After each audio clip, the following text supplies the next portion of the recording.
has you covered. Start your day with the first word. Cincinnati's only morning sports show.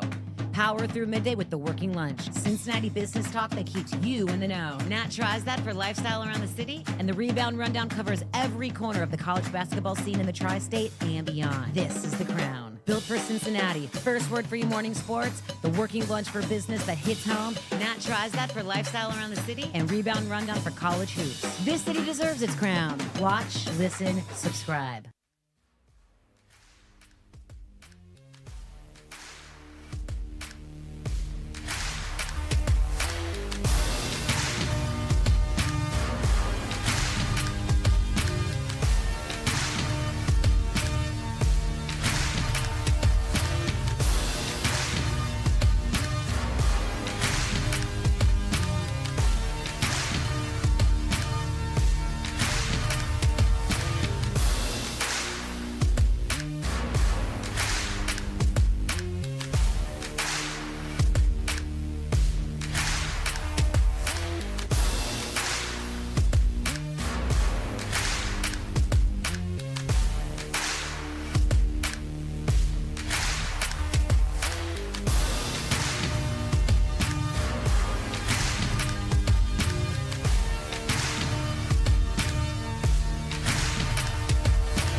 It is midday in the Queen City. Business is booming. We are talking Texas barbecue in Cincinnati today with a check on the restaurant scene overall. Good time for it. Let's do lunch.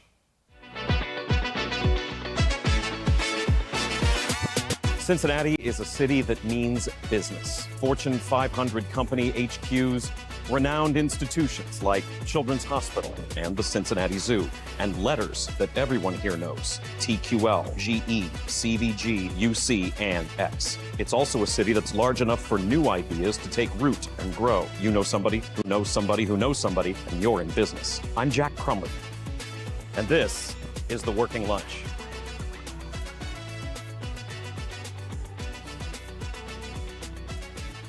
Hello, welcome to The Working Lunch. I'm Jack Crumley. This is our hour-long business show here on The Crown, where we bring you headlines of local business activities, what companies around here are doing, interviews with business owners and local CEOs. We are going to squeeze in a bite to eat before you go back to face the afternoon today. Glad to have you. Happy Monday. Starting off with box office figures. Here's how things started. As expected, Illumination and Universal's Minions and Monsters held the #1 spot at the box office over the weekend, bringing in $61 million over the 5-day opening weekend, and that is a bit lower than other movies in that Despicable Me franchise. Also comes in a little bit below what the studio was looking for. However, that figure, along with all the merchandising that goes along with it, is going to be enough to make that a hit for Illumination and Universal's distribution. Coming in at a strong #2, Disney Pixar's Toy Story 5, bringing in another $31 million. That puts the worldwide total for the 5th Toy Story movie up to $750 million so far. That's after just 3 weekends in theaters. And Angel Studios' Young Washington did over $20 million for its opening day weekend over Independence Day, coming in at a strong 3rd. That kind of box office now has talk of a sequel that will come to Young Washington, since this one was set during the French and Indian War. The sequel to Young Washington reportedly going to be called 1776. Couple other box office notes for you. Supergirl dropped 74% domestically from its opening weekend, bringing in less than $10 million for Warner Brothers over the last couple of days. This coming weekend is going to put a live-action Moana on movie theater screens for Disney, but honestly, those live-action remakes that Disney does don't always have a really big guarantee of a box office return. Going to have to keep an eye on that. Of course, that all sort of feels like a placeholder weekend ahead of Christopher Nolan's $250 million The Odyssey epic, which comes out the weekend after that. That is going to be arguably the movie of the year. One other note on movie releases and the money that they make. Project Hail Mary is now on Prime Video, and that is after spending 105 days in the theaters. That has generated $683 million worldwide. Project Hail Mary right now the #3 moneymaker at the movies so far in 2026. Cincinnati business headlines. We have quite a bit of development headlines to bring you today. Starting off with a piece of property along the Norwood Lateral that the Weiler Automotive family took ownership of recently. There's a map of it. It's the former Zumbiel packaging site in Norwood. A developer started working on redeveloping it more than a decade ago, but it really never found a proper tenant. And then COVID hit. And now there is reporting from the Cincinnati Business Courier that the largest car dealer in the area, the Weiler family, has bought it. I did reach out to our friends at Weiler Family Automotive for a comment on what the plans are. The only comment I got back on that right now is no comment, but we will be keeping an eye on what those plans are for the Weiler family business in the Norwood area. We had stories last week about the state of Ohio kicking in money to help with the development of historic buildings. And there's a little more coming to help out sites that need a bit more cleanup to be ready for a new tenant. The Ohio Brownfield Remediation Program is announcing that it's shelling out over $8 million for nearly 24 different remediation projects all around the state. Money to help with hazardous waste removal. And among those projects in this latest announcement, you can see it right there from Google Maps, a little building on Front Street in New Richmond. It was a bus garage. The Claremont County Land Reutilization Corporation is getting $400,000 from the state for demolition and contaminated soil removal, trying to turn that into some public parking that'll be available right along the river. We had a change in leadership that was announced just this morning. That is Carolyn Hefner. She is the new Chief Development Officer for the YWCA of Greater Cincinnati.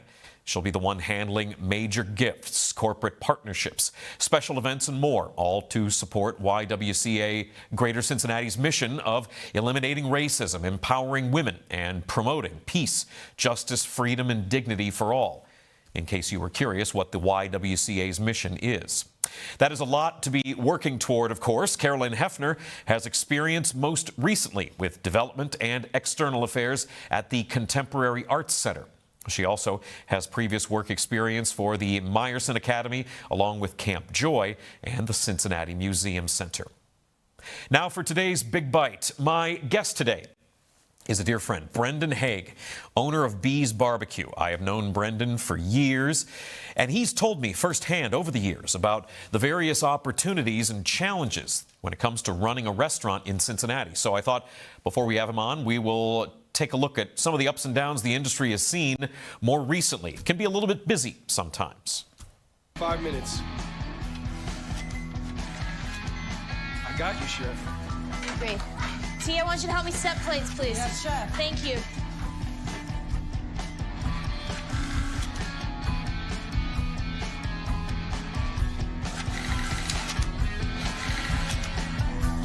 Okay, Richie.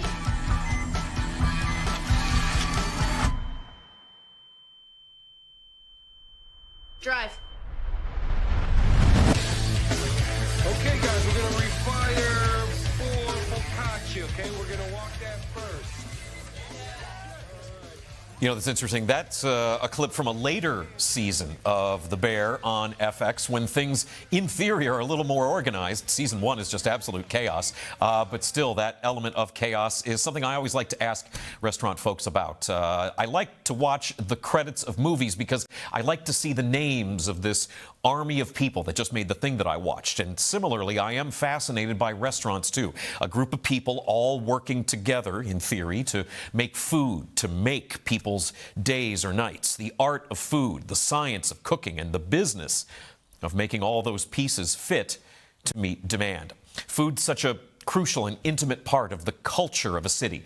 Here, of course, we have Cincinnati-style chili. Geta is another one of our most well-known dishes, combining meat and oats. And, of course, French pot ice cream is the distinctive custard-based ice cream in a spinning metal pot, famously made by Grater's Ice Cream. This is not an exhaustive list of the cultural dishes of this area. When it comes to Cincinnati's restaurant scene, though, that's an industry that's really been on the rise for at least the last 15 years or so when it comes to both quality and diversity. Take a look at these stats from oysterlink.com.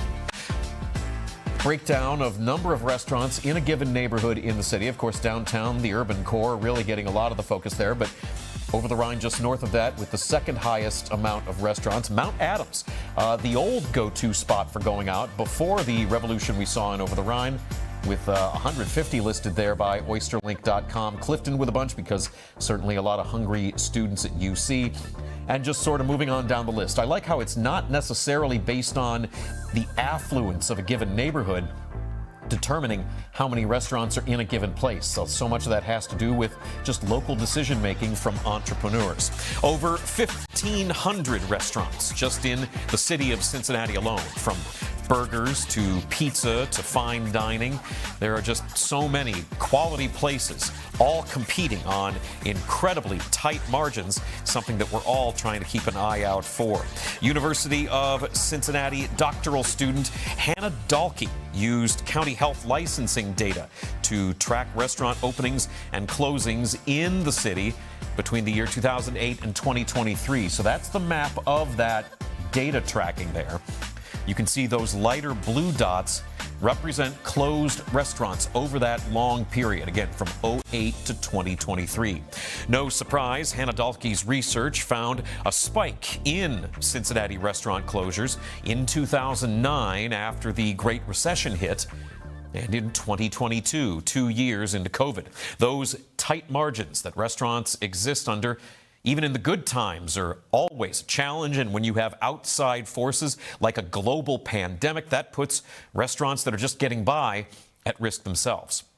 Something that we've been talking about a lot on this show is inflation and the price of energy having big effects on nearly every sector of the economy.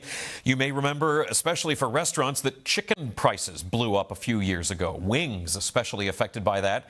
And while those prices have regulated a bit in the last couple of years, now you've got the price of beef really spiking. Any restaurateur will tell you if it isn't one thing, it's another. Fewer than 8% of Cincinnati restaurants closed in their first year during that period of Dahlke's research, and that is roughly twice as successful as the national average. She also found that at the neighborhood level, closures were strongly correlated to higher restaurant density and higher crime stats. The topic of public safety is an ongoing topic in any city. And crime can lead to the downfall of any business, whether it drives away customers from a given area or hurts the business itself. When it comes to staffing, this is another tremendous, never-ending challenge for restaurants. The National Restaurant Association's State of the Industry report from just last year said that the vast majority, nearly 80% of restaurant operators across the country, say that recruiting and retaining employees is a significant challenge. A recent piece in the Cincinnati Business Courier on the challenges of restaurant ownership quoted Chef David Jackman of Wildweed, which opened at 13th and Walnut just in 2024. He said, quote, "I think it is important to point out that as an owner that grew up in a culture of abuse and sacrifice, I don't want my team to struggle the same way I did. But there's a large discrepancy between what expectations are in the industry and what wages used to be," end quote. Entry-level wages for kitchen staff in this area typically now start at $15 to $20 an hour, while the fine dining servers earn between $19 and $23 an hour. Operators are increasingly relying on flexible app-based platforms over traditional agencies, and I found that interesting considering the number of conversations that we've had on this show about the importance of relationships in business. To be clear, there are a lot of bright spots in the Cincinnati restaurant scene. I don't want to just get bogged down with the challenges of it. Let's start with Wildweed, which David and Lydia Jackman just won North America's 50 Best Restaurants One to Watch Award just this past spring, and that is all of North America, not just the U.S. David Jackman has also been recognized by the New York Times, the Wall Street Journal, and more. He was a James Beard Award finalist last year, and this area specifically had 3 James Beard finalists this year: Sarah Dworak for Sedova, Jeffrey Harris for Nolia Kitchen, and David Willocks for the Baker's Table in Newport. There were 4 Cincinnati restaurants named to Open Table's top 100 in the country last year, the only spots in the state to make that list: Jeff Ruby Steakhouse, Pep and Dolores, Soto, and another Ruby spot, The Precinct. Recognized among the nation's best when it comes to the reservation app. Certainly Boca and Mita's have been consistently listed as top restaurants locally, garnering national attention of their own. And Cincinnati's 21st century restaurant accolades go back even further than that. Take a look at this cool footage.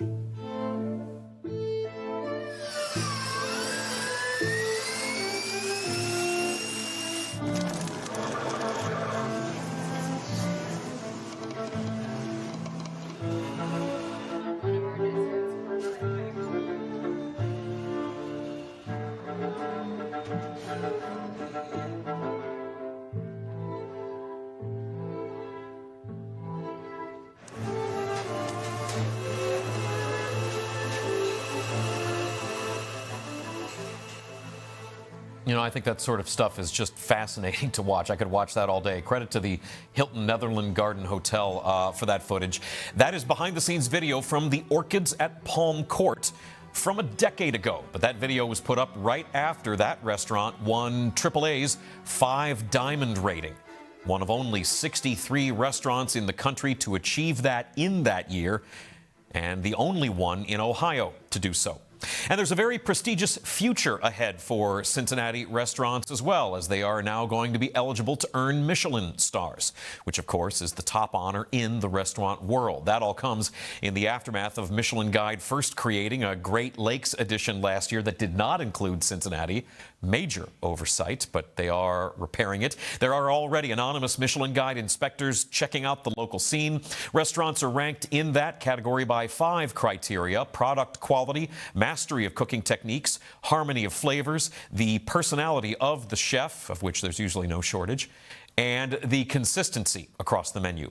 Trying to win a Michelin star is a big part of the work and chaos from those episodes of the Bear TV show that we set the table of this segment with. So good luck to all you culinary pros here in this town. We are lucky to have you. That's your Big Bite.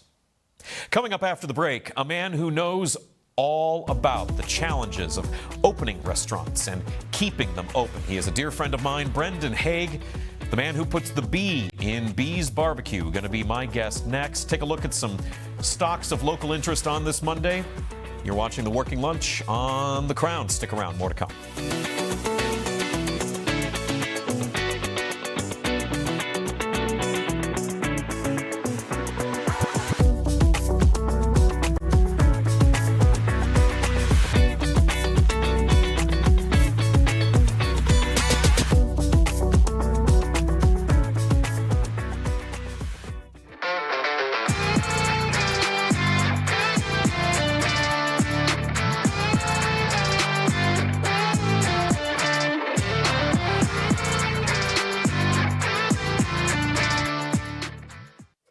This city has always had something to prove.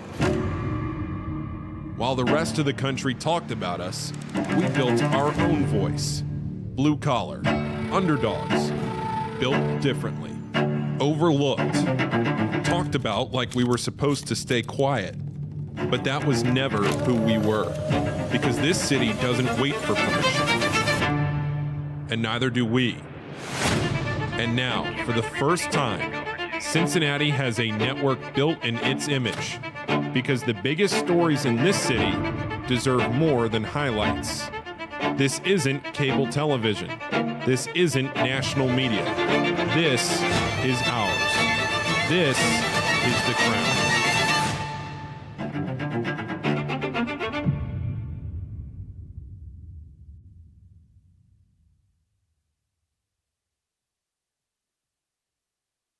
The Crown has you covered. Start your day with the first word. Cincinnati's only morning sports show.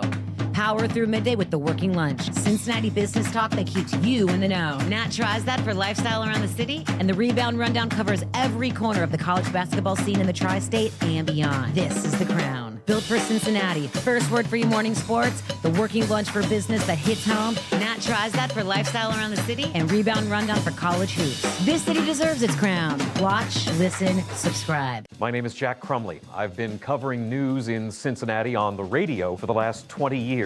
I grew up in Northeast Ohio, but Cincinnati has always felt like home since day one. I've seen so many things accomplished here, and now, with The Working Lunch, I get to write, read, and talk about them every day. Hard-working people with a drive and a dream. Innovative ideas that help shape this city. Cincinnati is a great city, and I'm excited to tell you about it every day. My name is James Rapine, and I host First Word every weekday morning, 7 to 11, right here on The Crown. Prior to joining the Crown Network, I covered the Bengals for Sports Illustrated for 6 seasons. I also am the founder of Cincinnati Bengals Talk on YouTube and wrote the book, Enter the Jungle, A History of the Cincinnati Bengals. Couldn't be more excited to join you every weekday morning for First Word right here on The Crown.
Welcome back to the Working Lunch.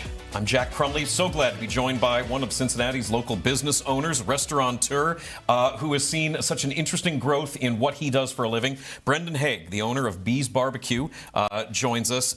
Buddy, thank you for coming on. I'm excited to talk to you. So happy to be here with you, Jack. I'm excited to have people really get an understanding of what it's like for you as a small business owner who has seen your passion for a thing grow. I think you've got such an interesting business trajectory going from running pop-up barbecue spots to now 2 locations. What is it that got you into Texas barbecue in the first place? It's interesting. I think I've always been into food or, especially cooking with fire. Yeah. Generally since Boy Scouts, learning how to build a fire, put something on there, rotate it, take the time, take the patience. That's really what got me into it. But, just kind of like the meals we had at the family table really kind of drove that passion for me to maybe try it out professionally. And wanting to make a pivot into like running a business out of it. Yeah, that was kind of crazy. This just started in the backyard. You remember those nights, countless beers, hollering at the moon, just kind of hanging out. And then people kind of, hey, you should probably do this, man. This is pretty good. Yeah, because you started out doing pop-up barbecue. You got a smoker that you could attach as a trailer to your truck. Right.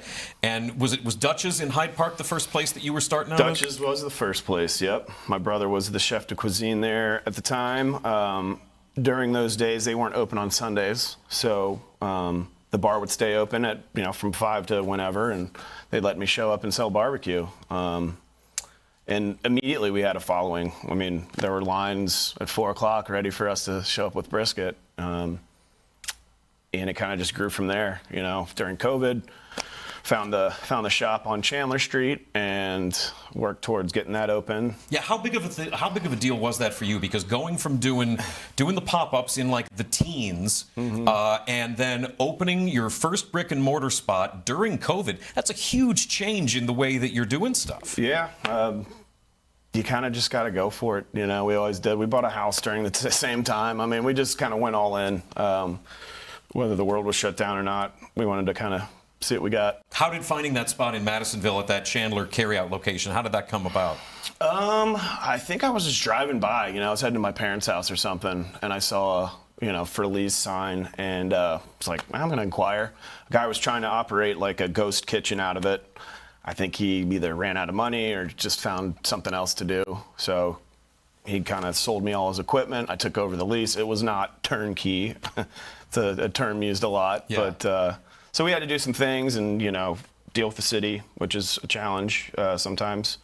But we got it open. April 17th, I believe, was the soft open, which we had a line down the street. Not very soft. Yeah, that was it.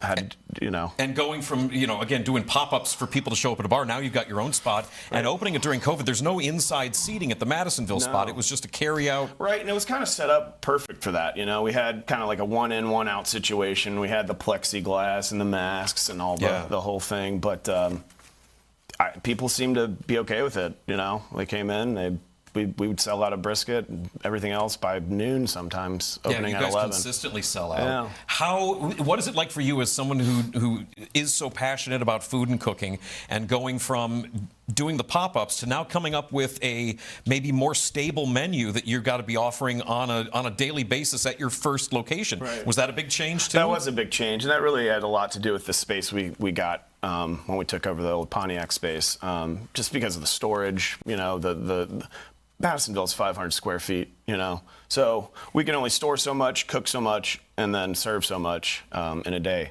So a lot of times we're getting multiple trucks, multiple orders a week, just trying to backfill. What is that like trying to plan for as the owner? Well, you kind of set your pars, you adjust them, you think you got it down, and then as soon as you do, you don't. Luckily with like this style of food, I feel like the right places are the ones that kind of sell out, There's a demand for it, and you can't rush it. So you kind of have to just be like, all right, I think we will do this today based on this data from last week and, adjust if not. But we try to keep it fresh. I mean, we want to sell out every day at the Chandler shop for sure. And that's the big pivot then. So you opened the place in Madisonville on Chandler in 21, and the goal really was to sort of sell out there every day. But then opportunity comes for a second location at the old Pontiac space on Vine Street, 14th and Vine, in Over the Rhine, in the heart of where like Cincinnati's little Over the Rhine Renaissance restaurant boom really started. Yeah, for sure. And you can now have an opportunity to move into the space where Pontiac Barbecue was. What in the world was that like, going from just running a carryout spot in Madisonville now to having a full restaurant, full bar in Over the Rhine? That's a huge change. It's a huge jump. I mean, I guess when you look at it. But again, it's one of those things. It's like, you gotta go. You gotta go. I would be so upset with myself if I hadn't tried or attempted to find that little avenue for growth. I think that's huge and important in this business is adjusting and kind of rolling with the punches and seeing where you can get in and fit in and make yourself kind of a brand name since he's tough. I saw that list of all those restaurants. There's a ton, and not all of them will be here. Right. So to kind of have the longevity and that household name is important to us. And I think that's the only way to do it is to do it and be hands-on with it. Well, and I know you're a really hands-on guy, and the idea of being local and really stressing how, you're a guy who's here, and this is where your roots are, and this is where things have grown for you. That's a big part of your identity. Yeah. I never left Cincinnati, not for college, not for anything. I kind of just leaned into it, and it's been great. I mean, I love this place. I wouldn't live anywhere else. So if going from wanting to sell out every day in the Madisonville spot is the goal there, but is that the opposite of the goal in your in the big Over the Rhine spot? It's a dance. We definitely have to keep adjusting pars seasonally. We're pretty good about that. I've got a really good team of people that work their butts off, and this isn't a hard business, and especially with barbecue. Everything's heavy. You got to go up and down the stairs with hundreds of pounds of meat every day. So keeping an eye on that stuff closely and working with great people is it's a huge part of it. What is that like for you? We were talking about the stats from the National Restaurant Association about 80% feel like staffing is a concern.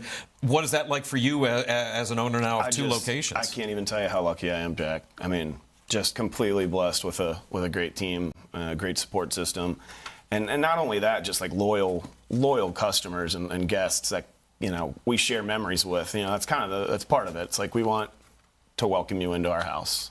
So that's just kind of been the formula since day one. You certainly set up. I mean, I know that part of your goal with the Over the Rhine location on Vine Street there was to feel cozy and inviting, and that was what you got featured in an issue of Texas Monthly. Yeah. There's a writer who had a flat tire and broke down here in Cincinnati and ended up at your place, and he talked about how cozy the joint was. Yeah. What was that like? I mean, he's not just the writer; he's the editor for Texas Monthly. He's the OG, man. That's the piece. Yeah. And had you talked to him before?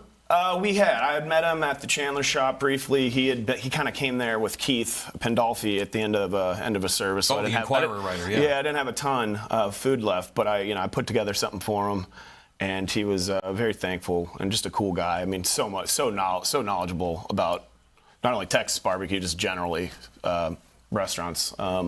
And that piece is specifically about, that's a guy who writes about Texas barbecue, saying, I got to check out Cincinnati's barbecue scene, and he talks a lot about being at your place. Yeah. What in the world is that like? It was an honor. I mean, I don't know what else to say about that. It was just kind of a right place, right time kind of thing, and I'm glad I was there with him. Got to pick his brain a little bit. He's a Cincinnati guy, born here, so he comes in and visits every once in a while, but he is the prophet of barbecue in Texas for sure. Did you get some reaction and feedback from actual Texans and people seeing that article? Yeah, I mean, you know how OTR is. It's kind of a transient neighborhood already, so we get a lot of people, a lot of travelers, a lot of visitors, a lot of Texans. So and for the most part, it's good stuff. Was there a specific reason why, as a food person, that you went with Texas barbecue as the version that you really wanted to go all in on? If you think about it, it's really Texas barbecue is kind of just. There's different types of Texas barbecue. It's a community within a community within a community. We do Texas style brisket. That means salt, pepper. We use oak and we use a cherry wood because we can get it here. But some of the other things we have, the sticky beans. That's I have family in Kansas City. That's kind of a family evolution recipe there.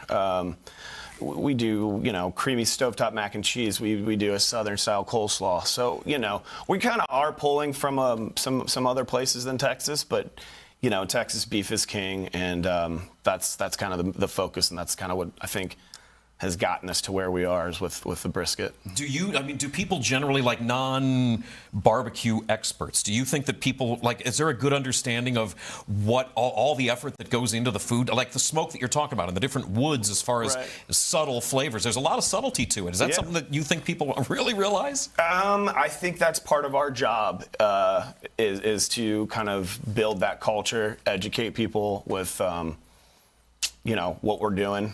What good barbecue is. I know on that list you mentioned earlier, I didn't hear Montgomery in, but that is another staple of Cincinnati. It was really hard to come up with any kind of list of all the restaurants here in town. So I think it is. It's part of our job to educate people and kind of explain our process. There's really no secrets. All those recipes are developed and worked on by all of us. So it really is just about time and patience and love and putting that ingredient is the most important one. Yeah. Well, we are going to educate some folks about your product here. We're going to take a break, and when we get back, more from Brendan Haig of Beast Barbecue. We're going to show off some of the wares. I'm going to have a snack on camera, which is always really exciting. Nice. So more for that coming up. Stick around. You're watching The Working Lunch on The Crown.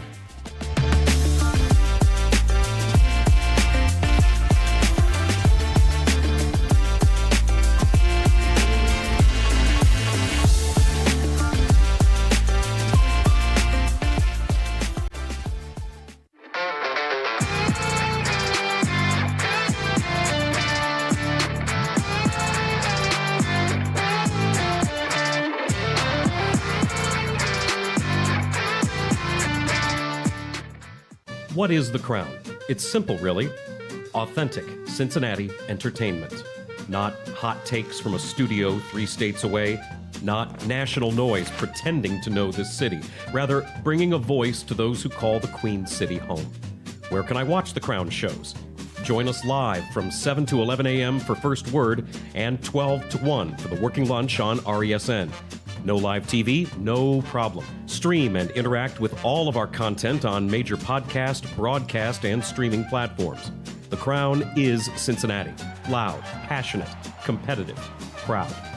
From early morning sports debates to the business leaders shaping the riverfront, to the fans, stories, moments, and culture that make this place move. Live shows, podcasts, documentaries, digital content built from Cincinnati, for Cincinnati. This is The Crown.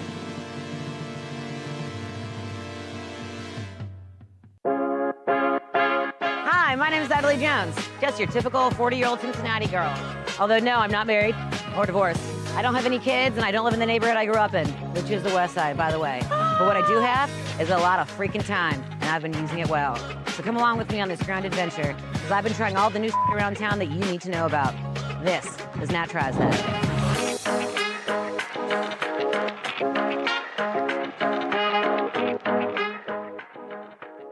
My name's Jacob Tissett, and I'm a co-host of First Word from 7 to 11 every morning right here on the Crown Network, where we will break down the biggest stories in Cincinnati sports. I'm a graduate of the University of Alabama, where I spent 4 seasons working for the football team as a student assistant, contributing to the 2020 National Championship and 3 SEC championships. I'm a Cincinnati native, a St. Xavier High School graduate, and will bring a local perspective and passion to covering the Bengals, Reds, and everything in between.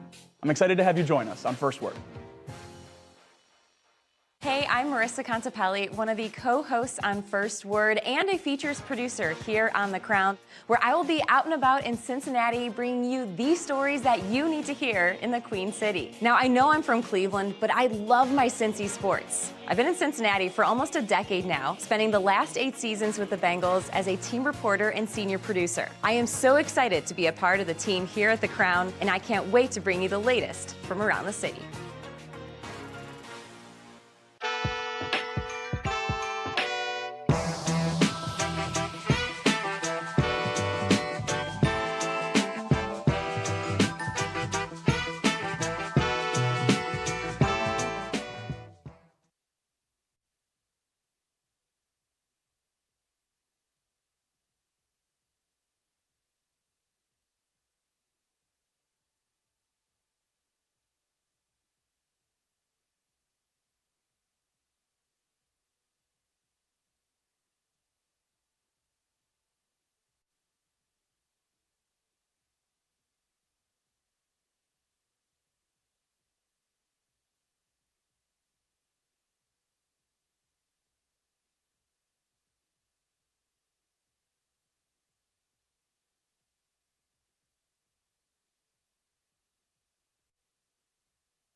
Welcome back to the Working Lunch. I'm Jack Crumley, joined by Brendan Haig of Bee's Barbecue. Now, that was a social media post on TikTok from just somebody who's been to the restaurant and wanted to show off the menu and had a really nice post about that. What is that like for you as far as being a business owner and seeing other folks, like, carrying the story forward? Yeah, I mean, that's something you have to deal with these days.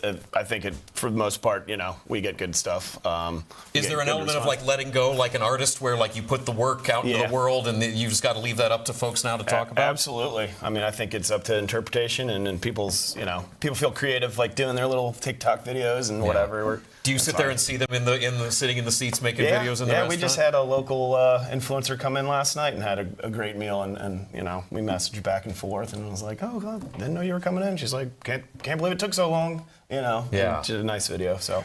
Well, so speaking of your product and the various wares that we have here on the Working Lunch, we've got a sampling of various products here at Bee's Barbecue, a smattering. You said this is a certain name, right? It's like your sample platter? Yeah, we call this the Hive. So basically, it's a great way to sample a couple different things. You get 4 meats and 4 sides. It comes with bread, pickles and onions, the sauce, and it's just a good way to share for 4 to 6 people. Well, I'll tell you this, the one thing I do know, and I know that you get obviously a ton of credit and publicity for the brisket. The ribs are unmatched, but those who know, and the turkey is the way to go at Bee's. You guys do tremendous turkey. I'm just going to tear this apart while we're going on it. You started out as a restaurant guy in terms of being a bartender.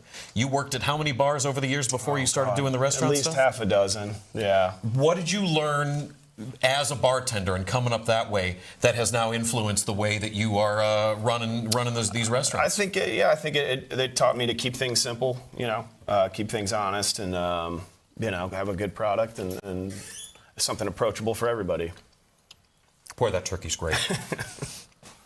In terms of making the menu selections, we talked about the decision when you're going from doing pop-ups to having a brick and mortar stand.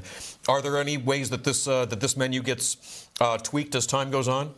Yeah, I mean, with more equipment that we have downtown, we can do a little bit more. We're always going to push the boundaries. We're always running monthly specials. We're always kind of doing a monthly wing sauce. So, we kind of keep things fresh and exciting for the cooks, and we like to, play around with our food too. What's your favorite that's in this platter right here? I mean, the wings are killer, and the best thing about those is we're doing those for happy hour from Tuesday through Friday, 3 to 6. They're $1. So, I mean, it's hard to beat that. How big of a deal was it when those chicken prices were through the roof? And it was tough. And you guys were having, I mean, you have to shoulder that. There's nothing you can do, right? Not really. I mean, you can only go so high, you know, before people are like, yeah, well, we're just not going to get those. So we've been, they've come back down, and we're doing okay now with the wings. But yeah, my favorite, it's got to be the hot link. It's nice and spicy. You're a link guy? Yeah, that's it's my recipe. Avril Blay makes them up for us by the 50-pound boxes. But yeah, that's a nice one. And Texans really like that one too. You know, you also talk about, because you are such a local guy, and you concern about sustainability and where you source things from. What is the thought process on that as a restaurateur? Well, it's just, you know, it's just something you have to navigate. You know, if prices are high with one house, then you're gonna have to look at the other house and see if we can get a better price on beef. We're gonna get it every week. You know, it's just something you have to stay diligent about. Obviously, the local stuff we have made and who we use will never go stray from that. That's Mackey's at Findlay Market and Avril Blay, obviously on Court Street. Yeah, Avril Blay's been around for a long time. It's certainly 100 Findlay years, Market. Yeah. So. What other places? Any other joints that people be surprised about that you source from? I mean, I get bread from my brother, so you know, for some of our specialty sandwiches, shout out to Alay Bakery. They just opened a really new spot in Madisonville where we both live. So that's another interesting bit. You talked about your brother, who used to be the chef de cuisine at Dutch's in Hyde Park. He has since now gone on to start Alay Bakery, also in Over the Rhine. They've got a new lunch and bar spot as well. You guys are like the Madisonville boys that are really, you know, growing up here, coming from here, building here, and staying here. That do you get requests for your interviews like every week between the two of you for that sort of thing?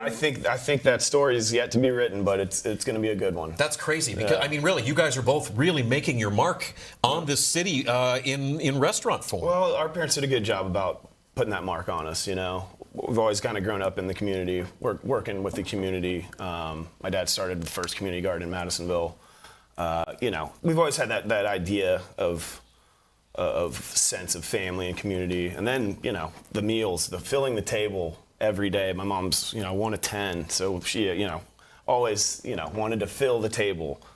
So is that part of like your motivation for even starting a restaurant in the first place? Is that sense of community? It's just the hospitality aspect is really what I fell in love with first. You know, food is secondary to taking care of someone, making sure their day's better by entering and hanging out with you. So. Yeah. One other part of what you guys do, there's the restaurant, there's the carry-out place in Madisonville, you've got the restaurant and bar in Over the Rhine, and then also you guys do catering, which is another big part. Once you get into the holidays, aren't you guys slammed for catering requests? We're slammed, and that's just like, again, a testament to our great loyal guests and people that use us for all their family gatherings. Like, you know, the turkey is...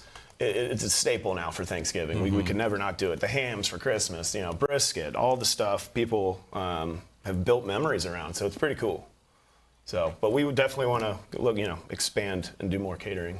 What do you think is the biggest opportunity, and sometimes opportunities can be challenges too, to being in the bar and restaurant scene in Over the Rhine? Well, you're up against a couple restaurant groups, first and foremost. Not a ton of independents down there. So there's challenges with buying power, cash flow, that kind of thing. But honestly, man, you just kind of got to grind it out. You got to, take care of your people, take care of the ingredients, the food, make sure the thing's the thing, don't stray, and make sure you're having a good time doing it. You know, I think a lot of these restaurants kind of lose their track and lose focus on, what we're actually doing here. It's like being hospitable and having a great time. Is it easy for you to keep that focus? It's a challenge, but it is. I mean, it's part of our core. It's part of like what we kind of really won't budge on. Are we making sure we're taking care of people, taking care of the food, and ourselves. Well, I think you're getting tremendous feedback. Are there any plans for a third location? You expanded to 2 in less than 10 years, which is really amazing. Yeah, it's been crazy. Right now, the focus is kind of on finding a home after we kind of shifted and got a model for OTR. Yeah. We'd really like to bring that back to Madisonville, where it all started. So as of now, we're just kind of trying to find the place where that can happen. we're pretty much maxed out in Madisonville. On the Chandler spot. Yep. So if we could find something that it's more sit down with a bar, where people can gather, make it kind of like a neighborhood spot, that'd be awesome. Again, he's a local guy that has been doing stuff. He grew up here. He stayed here. He's building here. Brendan Haig, Bee's Barbecue. You got a spot on Chandler in Madisonville. There's the spot on Vine Street in Over the Rhine, which just about anybody in town has been to at this point. Shame on you if you haven't. And maybe a third spot coming in Madisonville. Thank you for the food. Great stuff. Thank you. Brendan Haig, everybody, with Bee's Barbecue. A great story of a local guy building up and starting here and growing here and staying here. Let's get a nice, good look at this as we head to break. You are watching The Working Lunch on The Crown.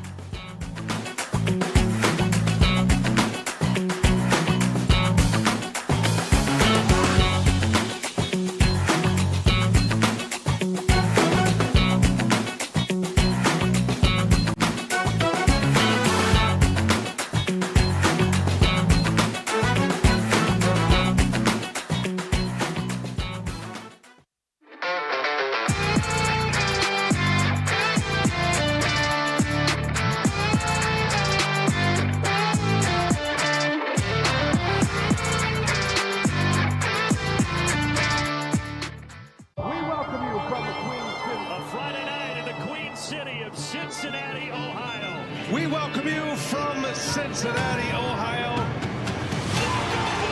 Nick Head with the fan favorite to put it away. Touchdown, Cincinnati. Oh, what a catch.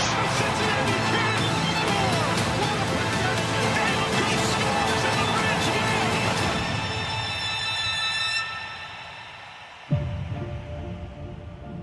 Cincinnati sports fans are the best. Loyal, passionate, second to none. This city lives and breathes sports, and now it finally has a morning show to match. I'm James Rapine, and this is First Word, the only morning sports show in Cincinnati and the place where every day starts.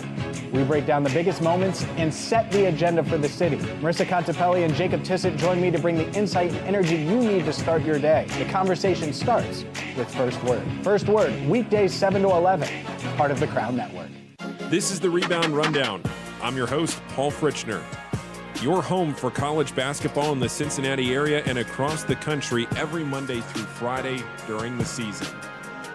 Previews, recaps, breakdowns, interviews, and more. You can find it all right here. Your one-stop shop for a quick dose of college hoops on your morning commute. Make sure to subscribe on YouTube and wherever you get your podcasts. Hi, my name is Natalie Jones, a Cincinnati native, and I have been in media for about 10 years now. Formerly on the radio here in Cincinnati, I grew my love and obsession with finding all things fun in Cincinnati and have now made it my life. I'm originally from the West Side here, and then I've pretty much been a downtown girl ever since college. But I did leave for 7 years, and during that time, I really grew and harnessed and cut my teeth doing stand-up comedy in Los Angeles, learning how to ski in Colorado, and now I'm back here in Cincinnati, driven by curiosity and grounded by family. I'm Paul Fritchner. I'm a 2019 graduate of Xavier University, and I've been covering college basketball for 10 years here in the Cincinnati area. I'm the host of the Rebound Rundown, a daily college basketball podcast during the season and a weekly show in the off-season covering everything you need to know about your favorite team. And if you're not a fan of a team here in Cincinnati, I have you covered from the national perspective as well. Follow it on YouTube and wherever you get your podcasts.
Welcome back to The Working Lunch. I'm Jack Crumley.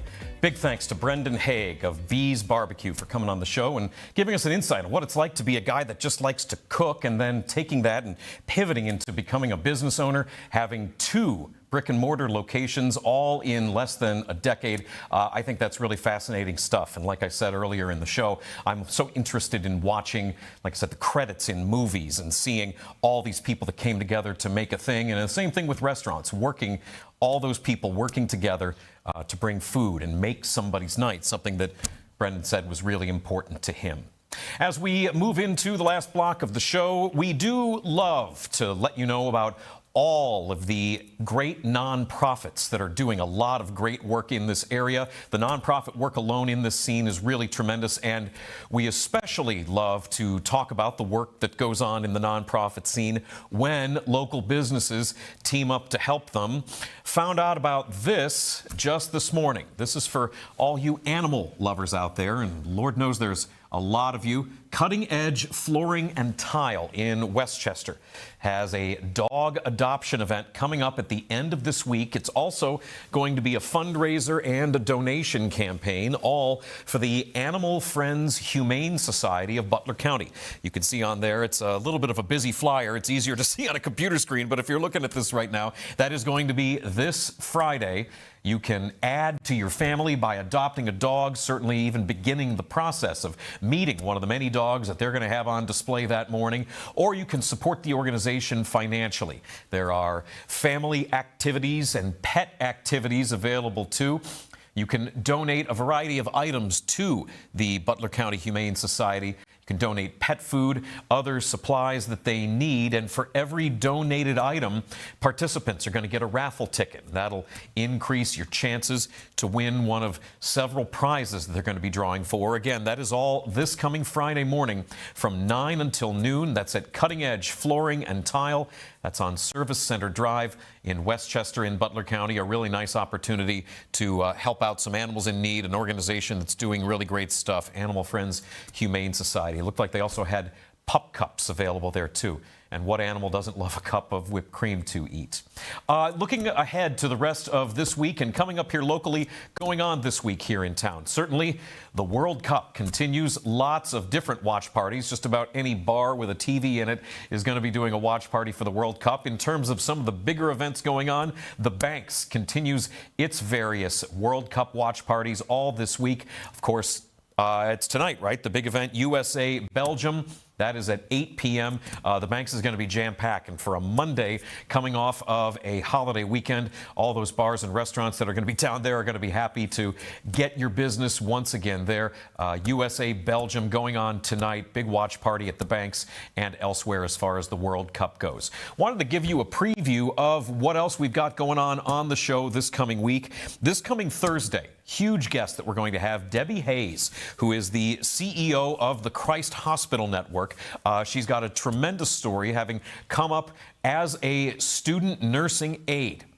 And now she's the CEO of one of the area's biggest employers. That's going to be some really interesting conversation coming up. That's going to be this Thursday here on The Working Lunch. Also, this coming Friday, Jay Jansen is the Director of Brand Strategy for the Cincy Experience, Brand Cincinnati. This is the organization we previewed for you about a week or two ago, offering various elements to use to sell this area as a brand. Video, pictures, data on neighborhoods, all for free, all for different organizations to advertise Cincinnati and the Cincinnati brand experience, developing this area as a brand that is sellable. I think that's a fascinating thing, and the idea that it's an open source put out there for people to use, really interesting. Jay Jansen going to be my guest on that. That's this coming Friday. A million things going on between now and then. Of course, we're back tomorrow morning here on The Crown. First Word with James Rapine, Marissa Contepelli, and Jacob Tissett doing their show, the only sports talk show here in Cincinnati. You can find all that here on The Crown. You're watching us on YouTube. You can stream us live or on demand. We're on Rock Entertainment Sports Network, 253 on Alta Fiber, channel 999 on Spectrum in Ohio, 195 Spectrum, Northern Kentucky. You can listen to us on Mixlr Live, Spotify as well, Apple Podcasts, iHeart Podcasts. We do everything we can to make it easy for you to listen and watch us. Again, tomorrow morning, First Word with James Rapien is back at 7 a.m. And, of course, this coming week, we've got stuff from Nat Tries That, The Nat Jones Show, Rebound Rundown with Paul Fritchner, bringing you college sports, all sorts of interesting sports and lifestyle and business news and programming here on The Crown. Local people that are bringing you local content. Where else are you going to get it? Tell a friend. I dare you to tell a friend about the shows that we're doing here on The Crown, and then email me about it and tell me that you did it, and I'll give you a thumbs up. Jack@cincycrown.com. We are wrapping up the show. This is the Working Lunch again. Big thank you to Brendan Haig of Bees Barbecue. Bees Barbecue OTR, doing some of my favorite restaurant work here in town. Thanks for watching. We're back tomorrow.